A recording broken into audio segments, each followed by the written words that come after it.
Hi, welcome back to Soul Speak. I'm Meg Michaelson.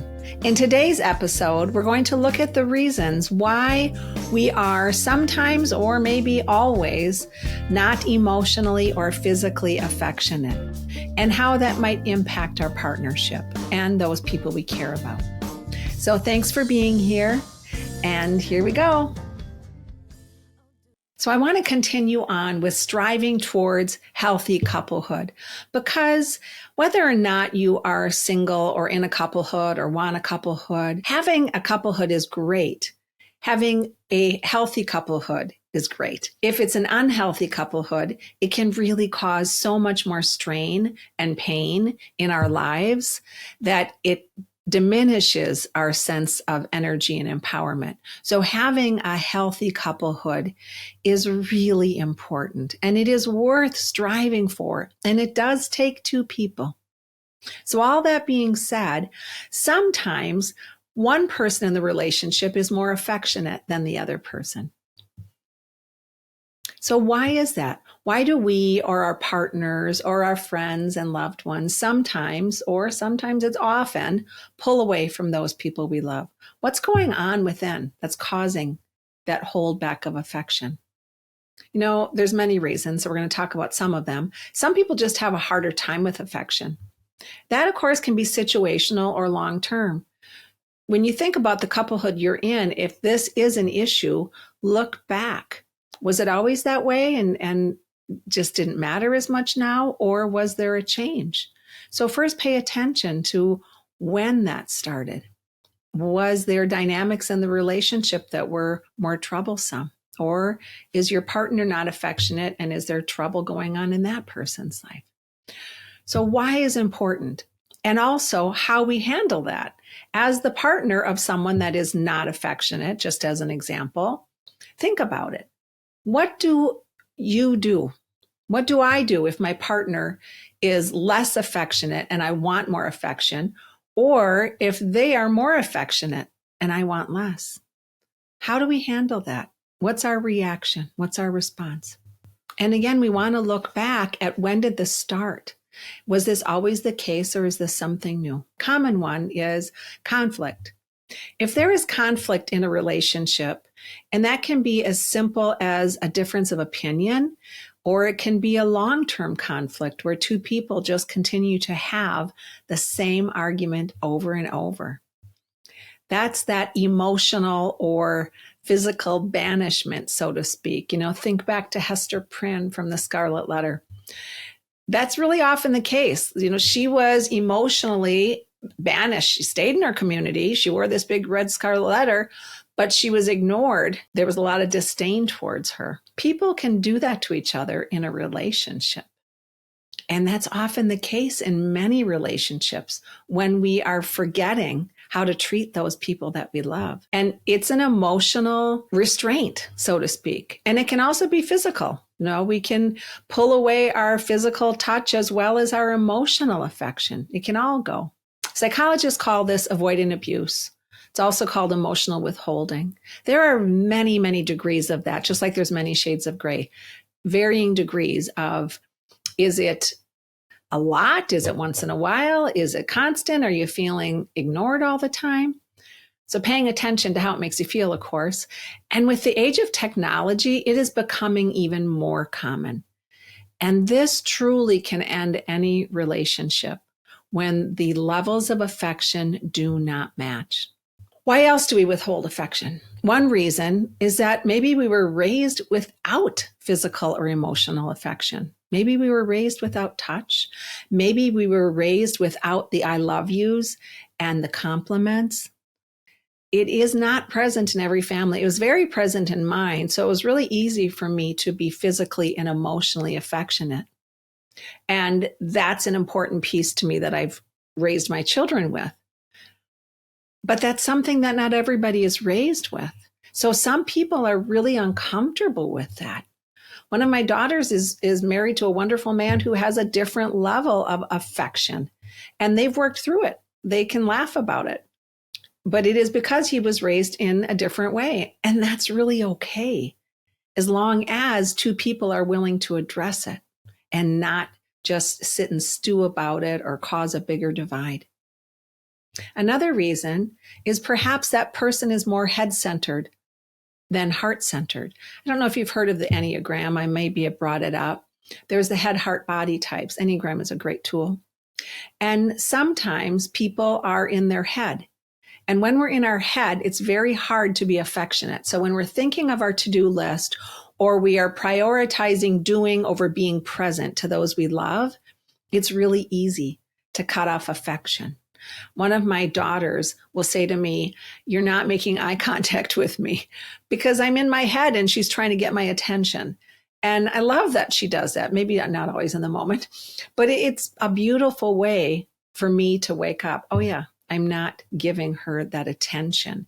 And to her, that relates to emotional affection because I'm not present. So when we're in our head, very hard to be in our heart. That can change in a nanosecond. So if your partner is more head-centered, there are ways to work through that if both people are willing, of course. And touch is a nice, sometimes nice way if it's well received. So when you're talking with your partner, maybe reach over and touch their arm gently, not digging your nails in or strangling their arm because you're mad, but really being gentle with touch. Bring them back to their heart. And our hands are part of our heart chakra. Another reason is perhaps you or your partner are keeping your affection levels down because there's been a history of rejection. Maybe there was rejection with touch. Maybe there was rejection with emotional affection. And they're just really guarded now. And that could be back from childhood or from other couplehoods. Some people have been more giving in the past. And then over time, that rejection that they felt, maybe once and it was major, or maybe multiple times, caused them to close their heart a little more, caused them to have less trust and more doubt. And that is reflected now in the current relationship. That can go as far back as our earliest childhood memories. So think back to your childhood memories. Maybe you did not get the affection that you wanted, whether emotional or not. And so when those pieces are happening, when you are looking at your history, did it come in and out? Is it triggered by someone that reminds you of one of your parents or one of your siblings? So just going back to our own memories. And the person you're with now, if they are holding back affection, is that similar to someone in your house, your family of origin? Is that similar to someone in your family of origin? It's important to just look back because then we get an aha. But as I've said before, visiting the past and looking at it from a learning perspective is much different than dwelling in it and getting stuck there. So be careful. And when we look back at the family of origin and the affection levels, whether it was withheld because our parent was mad or our sibling was mad, whatever it is, or they were just too busy, there's growth in that relationship now that you're in if it is similar to that childhood pattern. Another reason we might be holding back, or our partner might be holding back affection, is because there is an underlying anger. And some people hold back love when they're angry. I used to be one of those people. It would be if I was mad at my partner, he wouldn't get my affection. He would just get my anger and maybe silence. And of course, that's so unhealthy because now we're just stockpiling it and we're never resolving through it. But that unhealthy mindset says, well, I'm mad at them, so I'm not going to be nice to them. I'm not going to give them affection because I'm just angry at them and I don't want them to think what they did was okay. Think about that a minute. If that's what we're doing, we're never working through it. We can love someone, but we want to be specific about why we are holding back the affection. Do we have to do that in order to solve the problem? Do we have to hold love out when we are angry?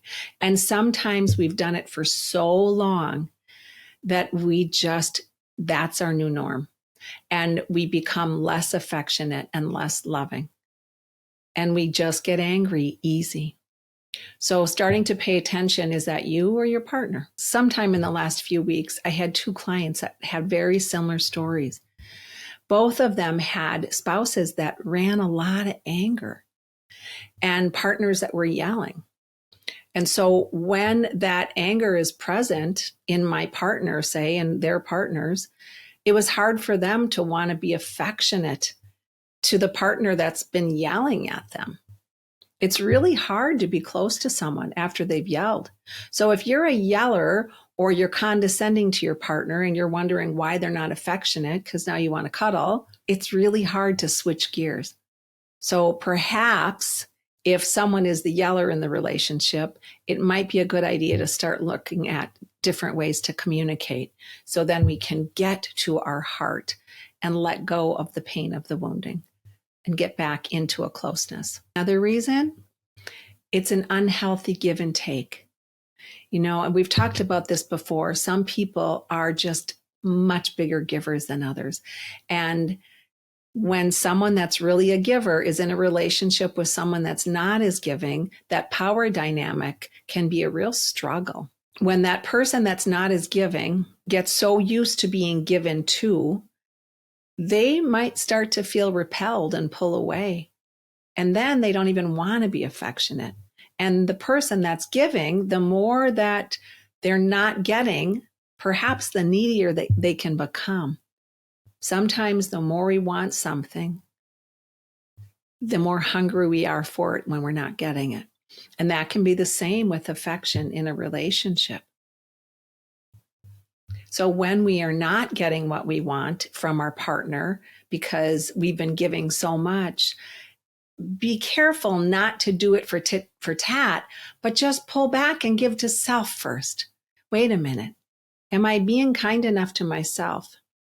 Am I being kind enough to myself first? Because otherwise, they keep running from our affection wanting, and the divide keeps growing further and further. Great, healthy conversation always helps. And sometimes it's not possible until we allow ourselves to be vulnerable enough and both people work at it. Another reason, and I spoke to this about the anger, it's really looking at how two people are communicating. A woman I used to counsel years ago was very critical to her partner. And she really wanted him to be more present and more engaging and more affectionate. The more she wanted it, the more critical she became, where she would start picking at him. And that caused him to feel less and less close to her. So what came first? He had the emotional disconnect with affection from his own upbringing. And she wanted that. But at first, when they were dating, it seemed okay because it was a lot of fun. But then as time went on, she really wanted that closeness.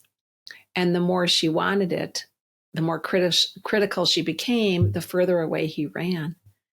And so they're doing this really unhealthy dance, and neither one of them can really see what's going on because they're stuck in their own pain. So starting to communicate with, wait a minute, what am I doing here? And communicate with the other person about what you want and what do they need from you so they feel connected. If two people are willing to work at it, of course. Another reason, this is one you really want to be careful with if you're in this type of relationship. Sometimes when people are disempowered in whatever way in their life, they hold back affection, whether it's physical, emotional, or both, because it's like a little bit of an ego or power trip. It helps them feel in control in the relationship. And there's an underlying issue that's even deeper than that. But that's the surface one, that feeling of disempowerment. So I'm going to control how much I give to my partner. Like anything else, things can be healed with honesty and two people wanting to work at it. It's so important, however, to try to understand where that pull is coming from. Why is my partner pulling away? Or why am I pulling away? What's the why? Our body always wants to talk to us. So pay attention. When you're feeling either that abandonment because someone's not giving you affection, or that pull away because you don't want to give your partner affection, ask your body, pause. What's going on within me that I am needing this from this person, or what's going on with that partner of mine, that they are pulling away, that they're just not present anymore with this affection level? Or why am I pulling away? And where do you feel it in the body? Our bodies always tell us the truth, and our cells hold so much of our history. So taking a moment, breathing in there, asking the question, and because you and your partner have a deep connection on some level, even if it's not current, you might get an answer just tuning in on what's going on within them. As long as we're doing it from a neutral place, a place of loving kindness, not a place of accusatory or digging for the dirt, but really wanting to know what's going on with that person. And let yourself feel their side. Let yourself stand in their shoes. I wonder what pain they are going through that's causing them to pull away from me. Or what pain am I going through that's causing me to pull away from them? Another question to ask ourselves is, are our expectations from another in line with what we expect from ourselves? This is a biggie, and I've spoke about this before. If I want my partner to be kind and affectionate to me, am I that way to myself? Because we're always sending energy out. And it is important to give yourself what you're wanting from someone else. So if we want to be treated with loving kindness, be loving kind to self. If we want someone to be more affectionate to us, be affectionate to self. We need to feed ourselves first. How can someone meet our emotional needs if we are not first meeting our own? Am I asking someone to fill my cup, but I'm not filling it myself? And then I'm going to keep feeling hungrier and hungrier for that affection that they're not giving me. But if I pause and say, wait a minute, first let me fill my own cup, and then I'll see how much affection I'm really lacking. But the longer I'm in the lack, the more empty I'm going to feel.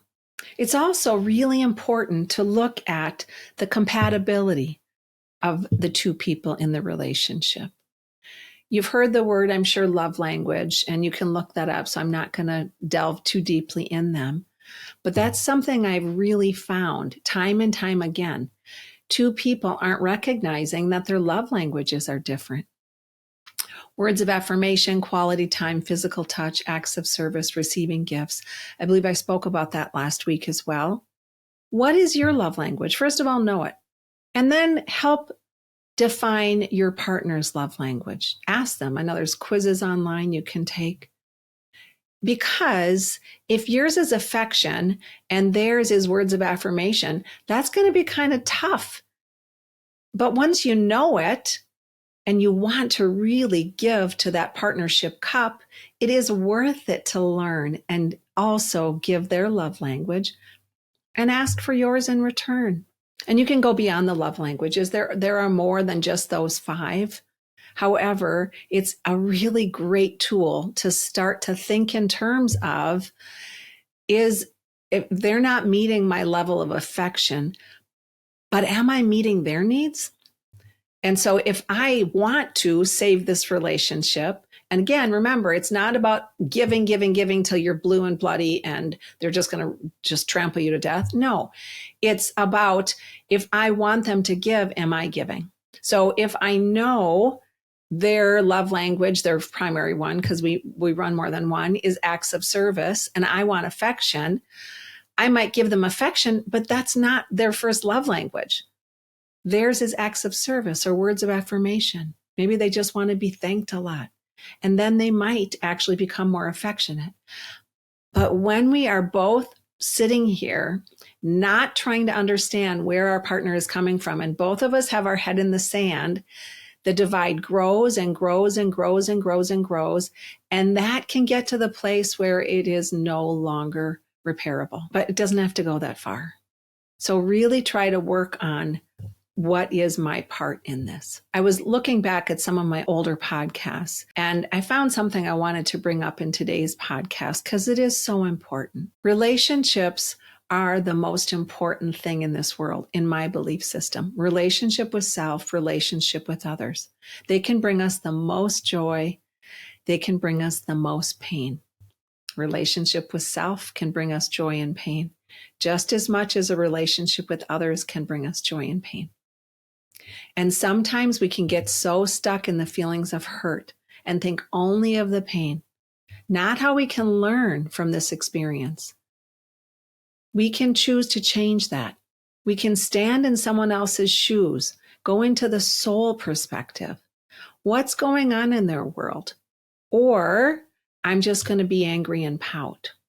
We get to choose that. Stand in their shoes, reflect on what maybe is going on in their life, and then ask, talk through it. Because otherwise we just get stuck in our head and we lose that opportunity to really grow in true intimacy.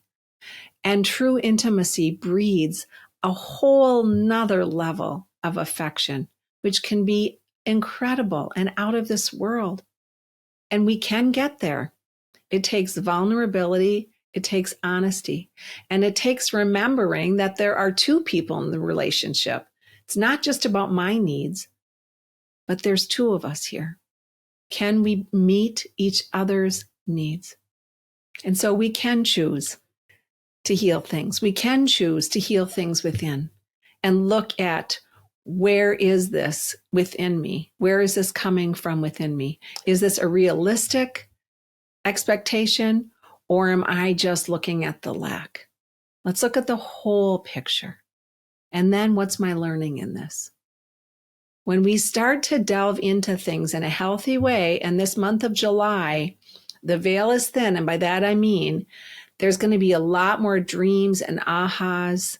So it is a beautiful time to do healthy, deep work. And if you can do it on your own, do it on your own. If you need help, please find someone to help you so we can break these patterns in our dating and relationship life. Thank you so much for joining me. Thank you for liking and sharing and being here. And I hope you choose to be really beautifully in love with yourself, do good things for yourself, treat yourself with loving kindness, and let that spread everywhere else in our beautiful world. See you next week. Hey listeners, thank you so much for being part of the Soul Speak world. I really appreciate that. And if you're willing, and if you find this of value, would you please follow on any of the platforms you're listening to, whether that's Apple or Spotify or Google or any of the platforms. And of course, I love the ratings if you find this valuable. You can also follow me on YouTube and like and share, and all of that really makes a difference. Appreciate your participation. And of course, I really appreciate you being part of this world.